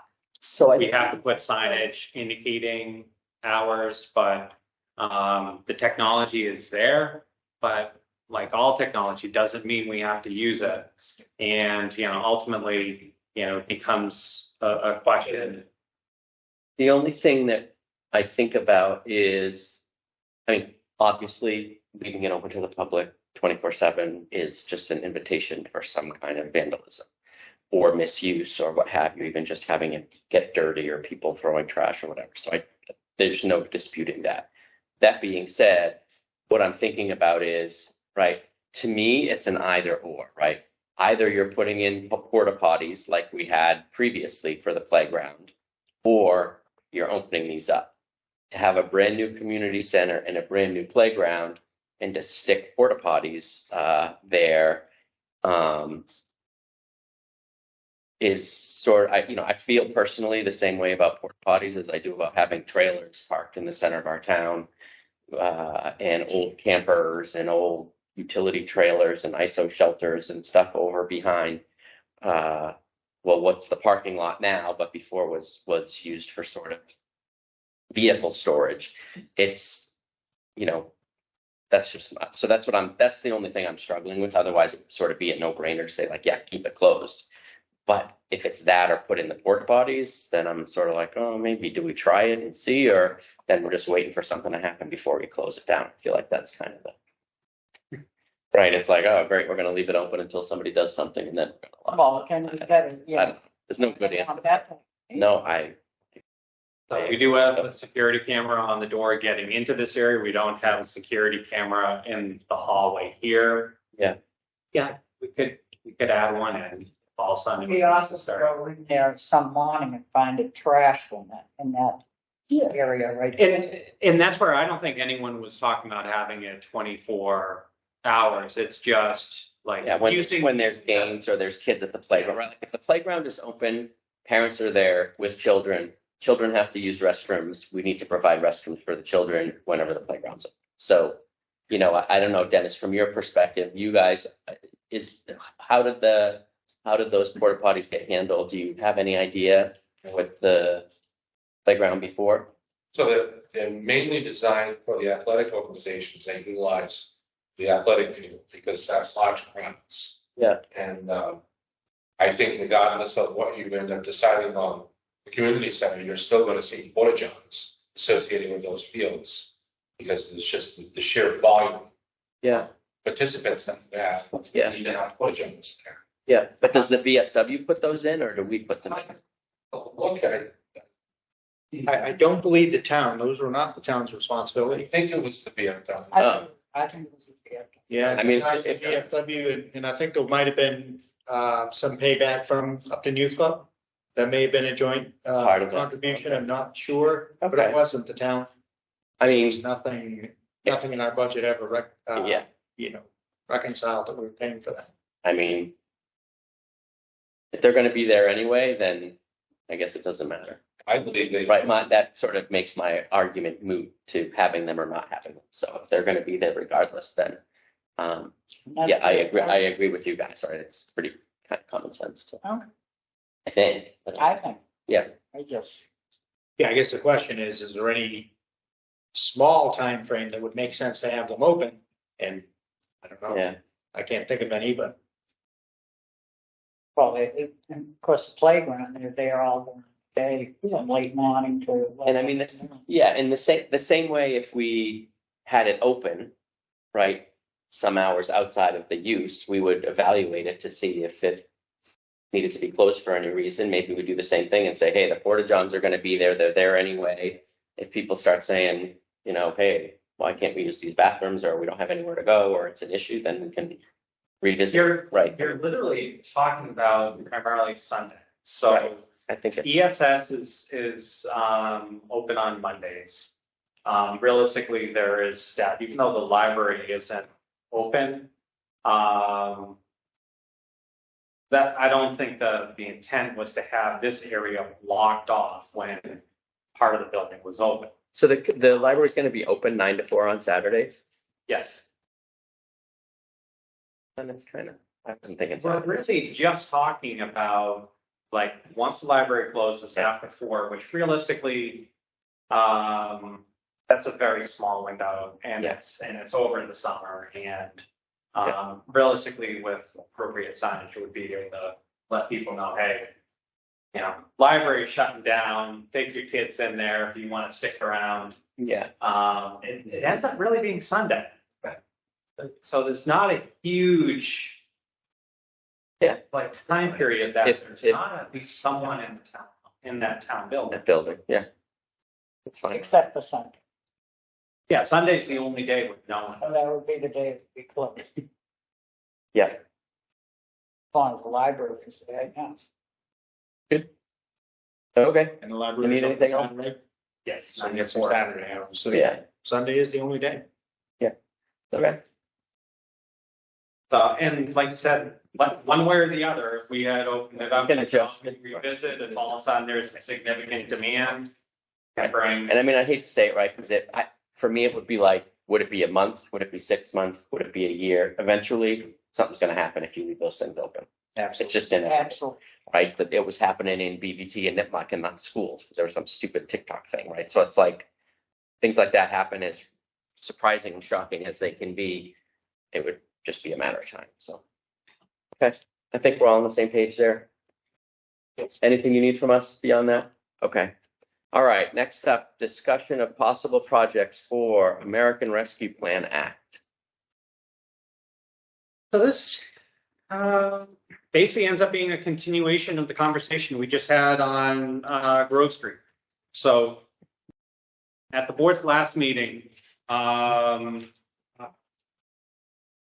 Dennis and I had presented sort of like a initial proposal as far as what to use for the 2,323,000 and change ARPA funds. And we had originally identified Fisk Ave water main replacement construction and design as the primary sort of recipient of the ARPA funds. We then identified a number of other items and talked about the continued need for water line replacement, asbestos cement water line replacement along 140. But then we had a discussion as far as what would be needed to install sidewalks on Maple Ave.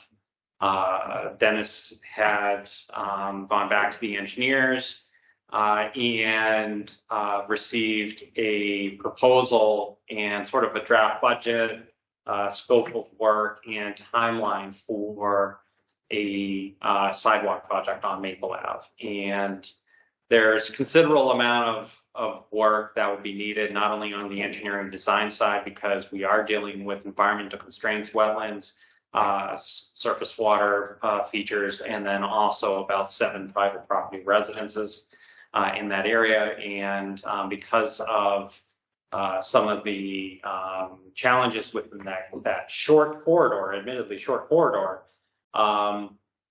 you are talking about a permitting and design period that is 9 months to a year. That price we've included in this alternative proposal at $280,000. You're then dealing with not being available until 2024 for then doing construction. That's where the whole discussion as far as ARPA funds and if there is potential clawback becomes a little challenging, that that money may not be available.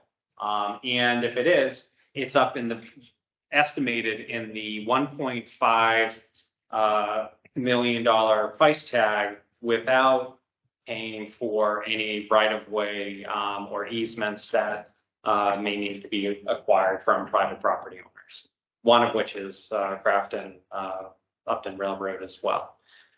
So Dennis and I had talked about sort of these various projects. Fisk Ave water main replacement construction still, because that's a shovel-ready project. Still recommend prioritizing that. We have another section of design work for asbestos removal within 140.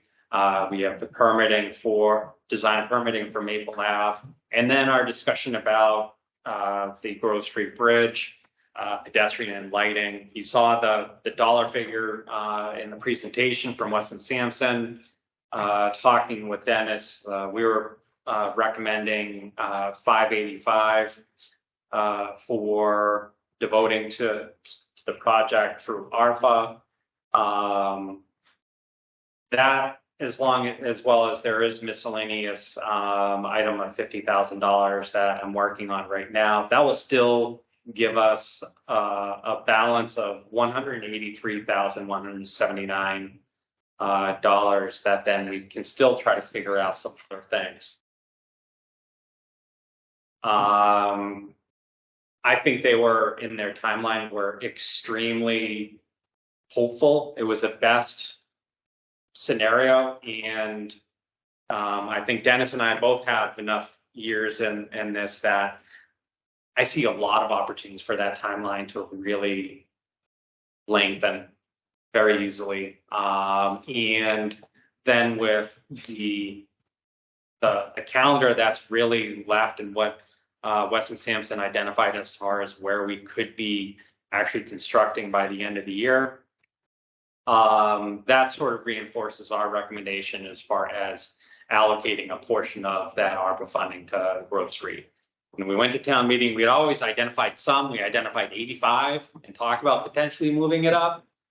But now with some of the information that we have, there's, I think, a little bit more of a need for that ARPA funding to make sure that that project stays on a calendar that maintains control that we have over that project before opening it up and delaying the project and potentially having a shutdown. Thoughts? Well, similar to, I guess, starting at the top, similar to what I echoed at our last meeting. I was hoping with the ARPA money, that's going to be one time in our lifetime that we are going to see gross amount of money like that, that's going to get, dropped in our lap, that we're going to do something to put the town ahead of schedule. Extend that sewer line, up past Brook Street was something we had discussed. Put in a sidewalk over on Maple, something everyone in town can realize some sort of benefit. I mean, I don't know. I'm definitely not in favor of the Fiscat project. I looked through my notes. Kenny gave us our financial position a few months ago. We have $840,000. I think that's the number. I could double check in retained earnings for water. I just don't see the value in putting $1 million $1,073,000 in the ground. I just don't, again, if we were expanding the system, that'd be one thing. Picking up new customers, I think that'd be one thing. But here, this is simply maintenance. We've talked about this project for 3 or 4 years. So to me, it doesn't make sense to use ARPA money for that. Obviously that would take out half of our position. So the Maple Ave project, if that's at least a year, correct? When do we have to have this ARPA money spent on? So commitment is supposed to be December 2025, and then all funds expended through December 2026. The reason that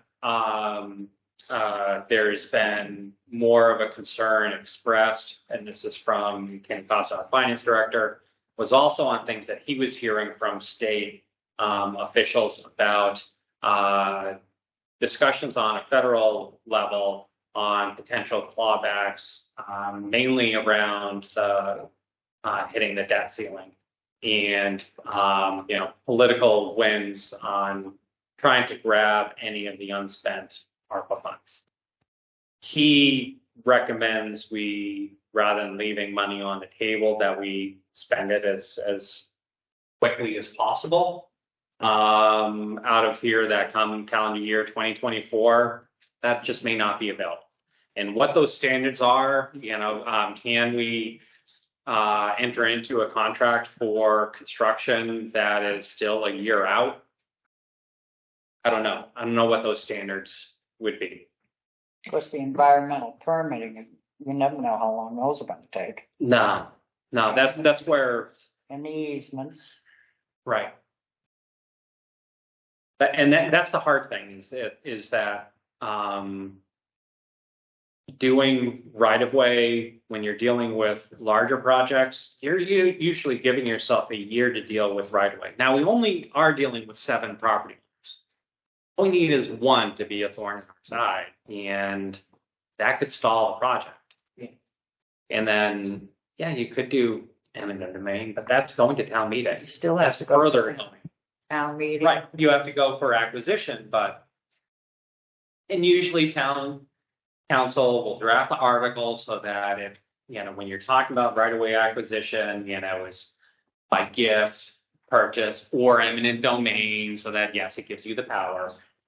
But usually the response is, well, it's just that covers us. We're not going to be doing it. That's standard. Yeah.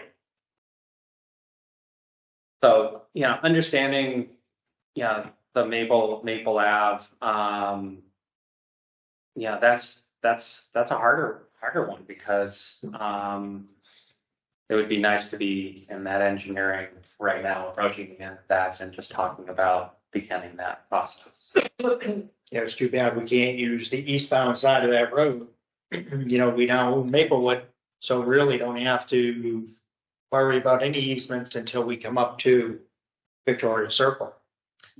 It's the problem is, of course, the water is the pond that is the challenge. That picture, and where are the private residences? Like right opposite the pond. That's the hard thing.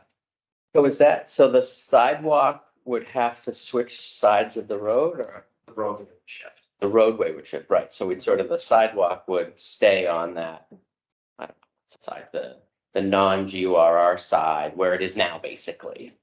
And the road would move into those properties to accommodate it. And you Yeah. said one of the takings would be on the railroad. Yes, because the parcel that, like the water, the sewer plant has the access drive, that front parcel. And that's on the south side of the railroad tracks, which Yeah. the sidewalk ends just on the north side. Yeah. Anything I missed, Dennis? This project's ready to go up Fisk. Correct.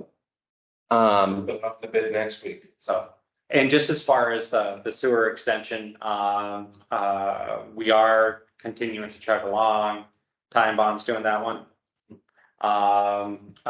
We've already met, our intention is to be able to, be at 25% design for the beginning of some deadlines, mass work, so we can then submit for funding, and that would be for construction funding to then take it from, Upton Center and go up to Governor's Landing.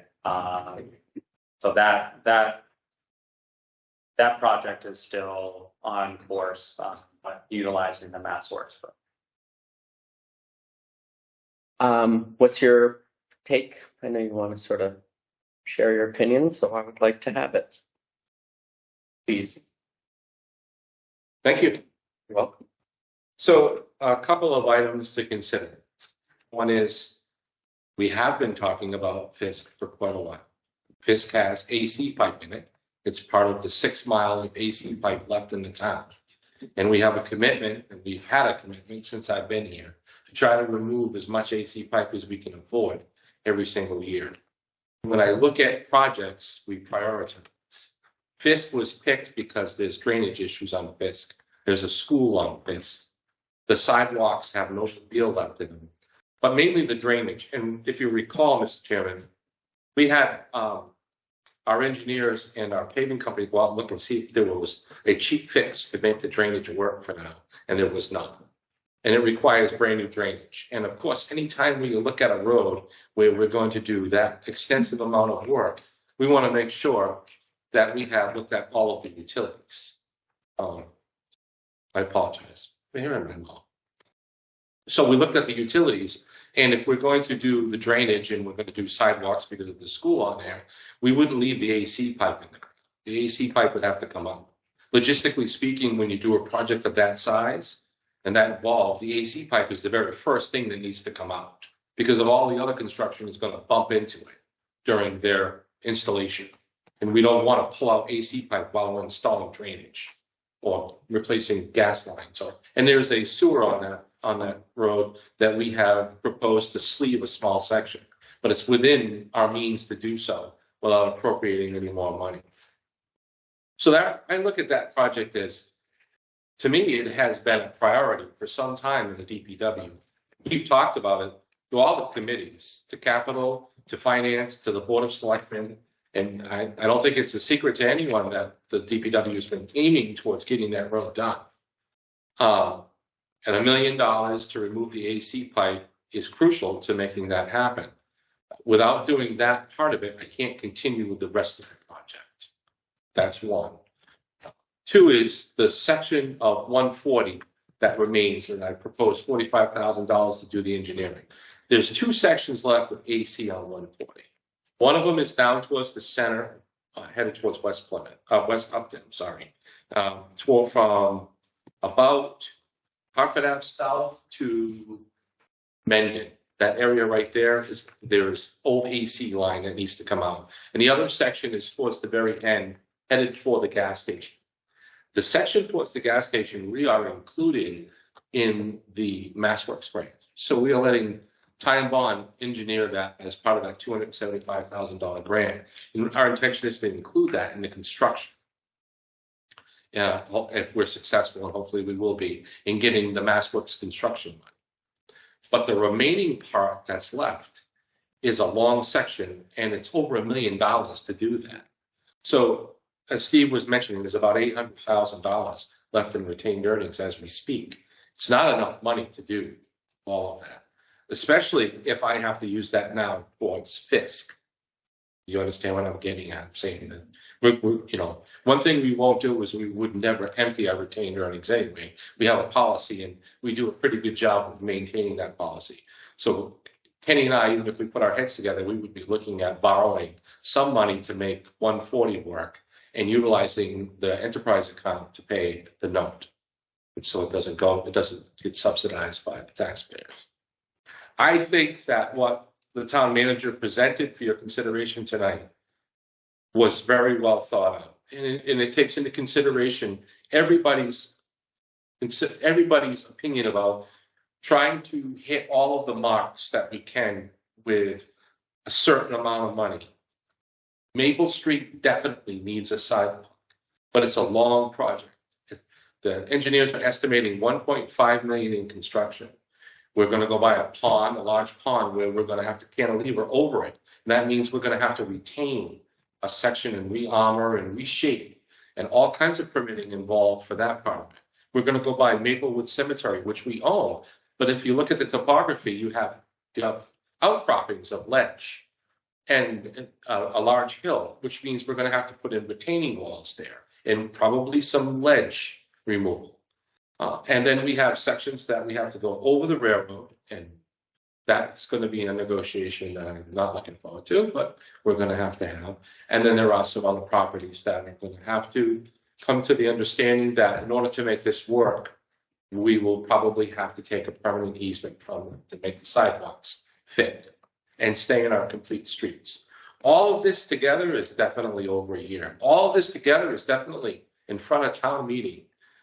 Keep in mind when we do, if we have to go the eminent domain aspect of it, which K&P always recommends we do when we do takings, then we have to hire an appraiser to come in and do fair market value for all of the damages that is considered to be with the takings. And then we have to have a second company certify those appraisals. And that's how the law works. All of that is it. I did all of the right-of-way acquisitions for both phases of the TIP project. They took me over a year to do. Yes, it was a lot more properties, but still, it's right-of-way acquisitions is extremely timely and extremely costly. So that's in my opinion, what you have in front of you meets all of the things that I've been hearing the board share their concern about, the things that we know we've been talking about as priorities that the DPW has, that we don't have a good funding source for where we stand now, and there is still money left over for future consideration, which I know the board has some. So I think it's a good plan.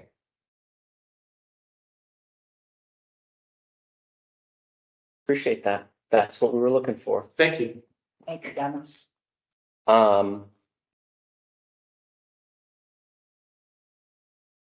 So I think, obviously it goes without saying that, right? You guys are the experts. You know the business. You know what we're trying to do. You know the long-term impacts of all these projects, all the requirements, the replacement of all these pipes. I mean, you have this vision and clarity and management sort of expertise and leadership expertise in these areas. And as you know, nobody's more deferential to that expertise than I am. This is just one where I think that because of the nature of these funds, and for us to shift our priorities and our intent for how we spend this money out of fear for the money being clawed back, which would literally require an act of Congress. You're talking about, you need both branches of Congress, right? The Senate and the House, in order to pull this money back. That certainly could be part of a negotiation for the House. But until something changes in the Senate in 2024, I don't think that the money's realistically going to be clawed back before that. And I think we'll have a hell of a lot more information between now and then as to whether or not that's actually going to happen. I don't expect it to happen before then. So I think we've got a much longer runway here. I know we feel anxious about it, but I don't think that the clawback is something that's imminent. I think that we'll have time to, you know, earmark the funds or get them teed up to spend or have them locked in, you know. So I'm not as concerned about that as maybe some others are, you know. And I just, again, I don't, you know, I don't ever see the sidewalk being put on Maple Ave unless we do it now. I think realistically, it's not even worth wasting $280,000 to do design and permitting, because I mean, I just don't think it'll ever happen. I don't think we're ever going to go to voters and say, do you want to spend $2 million on the sidewalk? I mean, maybe we would, I don't know. And we could always, you know, let the town decide. But I think that's a harder sell than, you know, look at, we've got to invest in infrastructure, right? It just, so that's my. And I think, you know, yes, potential clawback is you know, a concern that we may have received from the finance director. But even if we put that aside and said, okay, that's not even part of the dialogue, it becomes a question as far as then strategy, as Dennis had identified, with essentially what within calendar year 2023 are two construction ready projects. One, the bridge, which, you know, clearly from the presentation tonight, while there is a schedule where we could see construction by the end of the year, without the ARPA appropriation, then we are looking for additional appropriation, which then would require either a special town meeting or the fall special town meeting in order to make up that difference.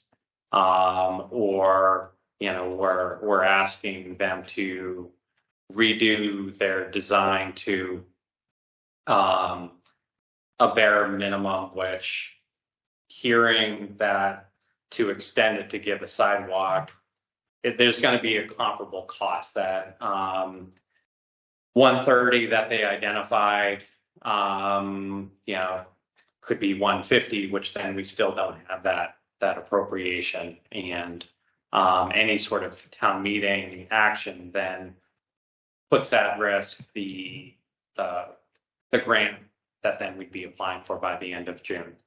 And the same thing with the Fisk Ave, as Dennis said. I think he's, you know, identified that he's had this plan as far as, well, if we do this project, then it frees up for removing another important section, which would ideally be done before the state comes in and does 140. At least that's the timing that we'd want to do that. Yeah, we don't know exactly when the state's going to come in and do 140, and that could be 2026. But that at least is on the horizon within a reasonable amount of years down the road. So even if we set aside any potential clawback, if these two projects, one, how Dennis then fits in water main replacement of AC pipe, and then the Grove Street, that also is sort of a driving force of the decision. Which one do we sort of want to then delay? I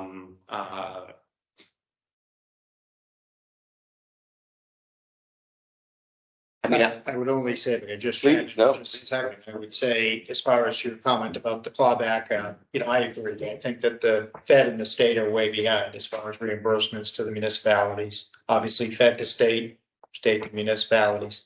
I feel like they're way behind, so I don't really have a whole lot of fear that 2.4 million is going to disappear.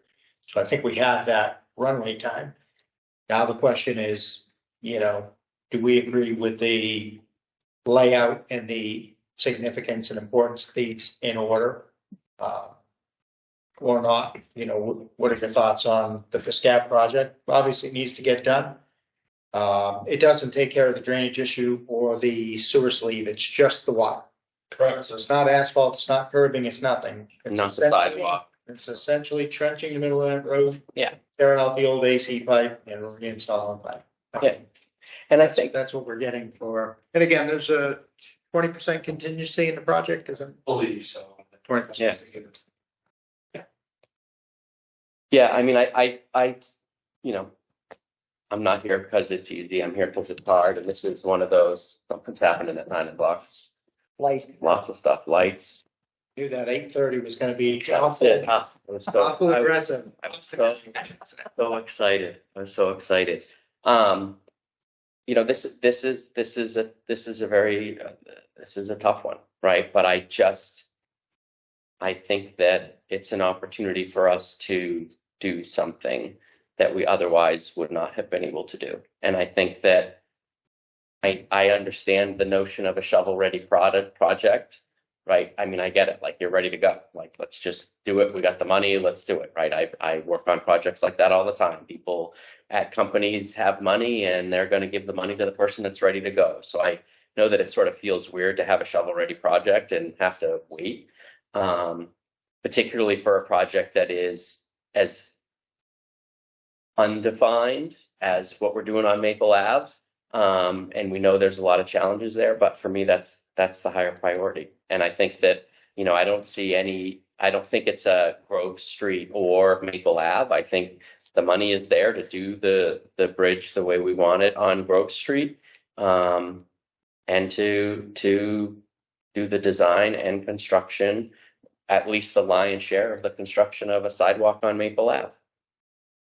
That's my recommendation. So I agree with you. Okay. I'm all for infrastructure. You're all for infrastructure. We knew Oh, that. they're old pipes, Yeah. I know. asbestos pipe. Yeah. I mean, we're on a replacement program now, but we ran out of funds. And why not start right over again? And we're almost done, aren't we? Yeah, 6 miles to go. Yeah, Well, how many did you start with? a lot more than that. A lot more than 6. I do remember some of the projects. We did Brook Street one year, we did Yeah. Warren Street the other year. We've done, Yeah, we've done sections of it to try to remediate it, but If it helps, Mr. Chairman, my priority between Fisk and the bridge would be the bridge. Mhm. Because I'm worried that we will jeopardize the $500,000 grant. Yeah. Yeah. So Yeah, that would be no. my, I appreciate see, I it. worry that we're gonna lose that grant because we're already appropriated the money. oh. we you do haven't- the same thing for You have Fargo, to we do still got the Yeah. reimbursement. That's the only way you get it, Right. Anybody that's applying for that grant has appropriated the money. All the money, 100%. all of the money. It's as the engineer explained, it's a reimbursement, so you have to spend the 500,000 to get the funds. Just like chapter I'm 90. telling you, that's not the timeline I remember back years back. You're right, it's a reimbursement grant, but they give you the grant. We put the funds together, we did the project, and the reimbursement came at the very end of the project. Right, But it was pledged, we had the pledge, no different than the ARPA funds. We had that pledge early. well, you get, that's why I we're go through some old filing, meetings to try to figure that out, but that's how I remember it. but that's why we're filing for the grant, that is the pledge. Once you're approved on that grant, the money's there, Money's there, right? You don't get it till the project's complete. correct.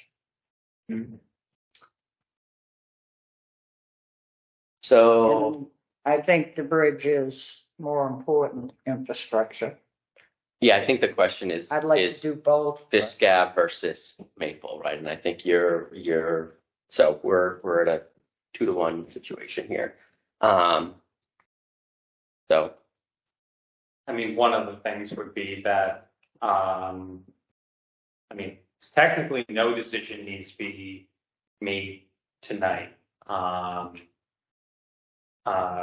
If there's information that board would like, okay, if we're pushing off Fisk Ave, what then are options that then Dennis working with Kenny and I can say, here's then how we would do some of these things, just to let you know the game plan, because if ARPA was never here, you know, we'd have to be doing this ourselves. And there are various options that we could look at of all various degrees. Those same options would be things that we would actually, you know, do for Maple Ave construction in the future. So, question ends up being as far as, because we've sort of thrown out a number, is there any for the grocery, is there anything besides this that then you'd like to see? I can check with Kenny. Typically what he needs for designation of funds is a motion by the board and specifying these are funds to be used. So at some point for Grove Street, if that's the one that you want to, at least out of this list, give priority, we'd have to make that motion, but that's not dependent on doing it tonight. We don't have to craft that motion tonight. We can have that, especially as we get more information from, Weston Sampson as they move through their design, get ready to submit for the grant. That may be a better timeline than for devoting those funds, because they may be further along in looking at costs and design, finalizing those things. So, we need 10 more thousand of ARPA and then doing that. So I understand that. So what I would say is, at the guidance from the board is to proceed full steam ahead with whatever needs to happen to get the Maple Ave sidewalk design, permitting, and moving. So I don't want to, if we need to make a motion to keep that going now, then we should do that. If that can happen without a motion, we should do that, because maybe what we're saying is, we're not going to, earmark the $1 million for Fisk Ave. We're not gonna, the only thing we're gonna earmark is things related to Maple Ave and things related to Grove Street. So what I don't want to do is I don't want to slow down when time is of the essence for spending the money. I don't. Basically working on a contract and scope of work, Maple, bringing it back to the board for them to approve, and then vote at that time to designate the ARPA funds would probably be appropriate. We have a scope, we would just need the contract. Right. And then the board would have to authorize the town manager to enter into it, because it would be a $280,000 contract. Yeah. So we should have The AC pipe on 140, that may be something as well that if we all think that's a good idea, that's something that we also would rise to the top of the list. Yeah, I mean, it doesn't feel like there'll be much left over after Maple Ave. I mean, realistically, right, there's not. It's like 1.8. Right, just for that. That doesn't include land acquisitions. Right. However, Mr. Chairman. Yeah. For Maple Ave, I would anticipate that we would probably go for some grants for the construction as well. Yeah. Correct. What's Yeah. available? Complete streets. Yeah. We would have to alter our prioritization plan, but we could do that. And I've already had some preliminary discussions with our engineers about throwing that together. I think the next available opportunity for that's in September. And then, Safe streets. thank you. Sorry, safe routes to school. Okay. There's another grant opportunity. Yeah. That actually fits very well with what we're trying to do. And that needs to be submitted through the schools Yeah. with support of the town. Yeah. So I mean, again, any opportunity, any opportunity to, obviously, as with all things. So I mean, maybe that's the next step, is sort of look at, those lenses, knowing like I mean, it's clear that there's a majority of us that want to get Maple Ave done. So, and this is the opportunity to do that. So let's seize that opportunity, and we can, if we need to wait on the Fisk Ave part of it until we can get more money replenished in retained earnings, or, some other funding mechanism, then we can do that. It's not that I'm against Maple Street. Of course, yeah. It's the timing. I mean, that I would guarantee that's more than a 1.5 to 2 year project. Maybe with the engineering done, it puts us in a more advantageous You've got position. environmental Go ahead with issues. grant applications. You have environmental issues you got over in permitting. That's gonna be your biggest thing. And then the acquisition's gonna be the rest. But don't forget, there's again a notion out there and a discussion in a warrant article to try to go over that section of stream, swampy area that's at the backside of the parking lot leading to the new community center. You got it. So I look at that and I say, what's more important? if you were gonna prioritize, is a little footbridge over that more important, or is getting a sidewalk and making it important? You know, again, if I were to balance those two things, you know, how would I weigh those up? Yeah, and developers are forever doing things through wetlands and across rivers and Yeah. next to still water. And they're able to move wetlands, I mean. Well, see well, it's a little different when they're under the River Act, but you can work within the 200-foot buffer. Yeah. But if I was gonna do, a study, a feasibility study just for the wetlands around, why not the whole area? You're trying to do the downtown EDC. They wanna have an RFP that somebody will at least bid on. Okay, The whole property should be delineated. anything else? Can put that on the agenda for the next meeting, maybe? No. Okay. Does that give you enough Oh, yeah. direction and clarity? Yep. Plenty of work. I mean, but Yeah. Not enough. All right. Very good. And we don't have the minutes. No. Go ahead. Anything else on the agenda? I think that's That's it. it. The agenda. All right. So what did we get? The agenda, right? Yeah. Okay. No executive session, so we're good. I will take a motion.